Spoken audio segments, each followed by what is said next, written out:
In 1 year, there have been no arrests. No suspects have been named, and the family of Celina Cass has very few answers about how the little girl vanished from her West Stewartstown home last summer, only to be found dead in a nearby river a few days later.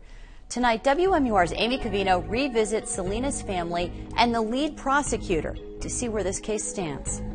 The last time Celina Cass was seen alive was inside this house that she shared with her mother, her sister, and her new stepfather. Now, nearly a year later, new tenants live here, a contentious divorce is underway, and no one knows who killed Celina Cass, how she died, and why. On July 26, 2011, word started to trickle down from the North Country that a girl was missing. All leads are being followed.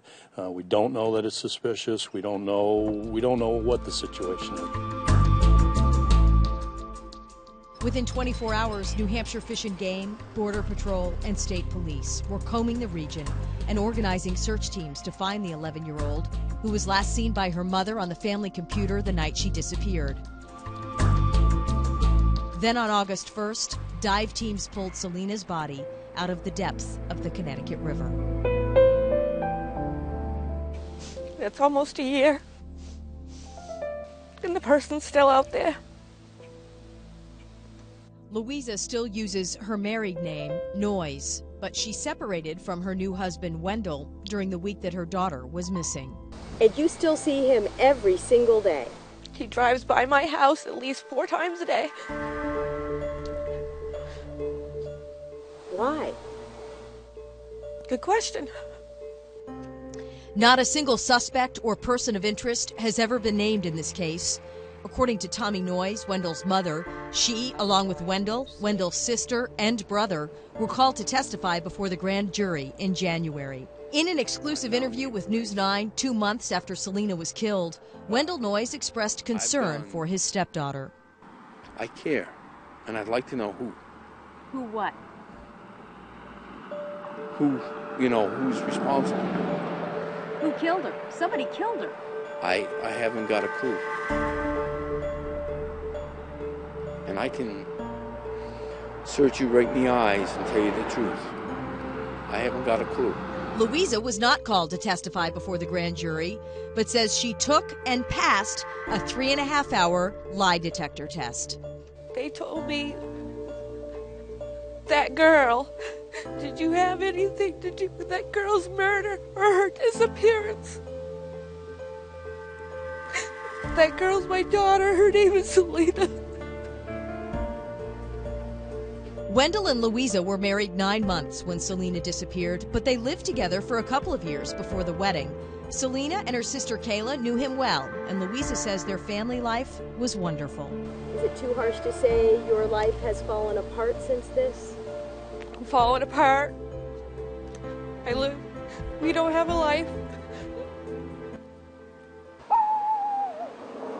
Celina's big sister Kayla just finished 8th grade. She and Celina shared a bedroom in the basement, but Kayla was at a friend's house the night Celina disappeared. You weren't home. Where do you guess Celina would have been sleeping? I don't know, probably on the couch. She doesn't like to sleep in the basement by herself.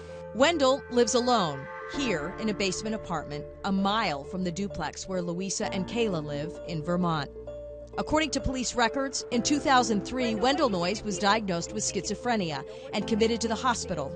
Louisa says he took medication daily for his condition.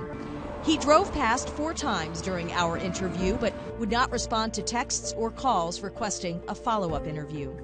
He drives a black Jetta now. Investigators still have his pickup truck. Why doesn't Wendell Noyes have his truck back? We have a number of pieces of evidence in this case that we're examining, that we've re-examined again. As I indicated, we've talked about strategy.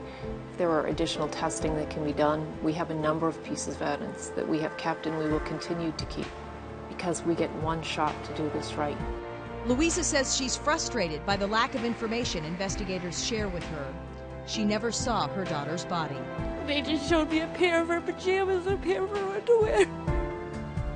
Asked me if those were hers. Our goal is to get to a resolution. As I indicated, this case was never going to be a sprint. This case was a marathon. There are a number of witnesses. Celina was missing for more than a week. She was submerged in water. That poses challenges to the investigation. Kevin Mullaney, who Kayla says is like a brother to her, was living with the Noyes family last fall and told News 9 he was the last one in the house the night Celina vanished. His truck was towed away during the investigation but returned a short while later. Mullaney is currently incarcerated at the state prison in Berlin on forgery and theft convictions. Louisa visits her daughter's grave 3 or 4 times a month. She says it's a way to feel close to Celina, who's at peace now. It's a peace that those close to this case say they won't find until there's an arrest. In Groveton, New Hampshire, Amy Cavino, WMUR News 9.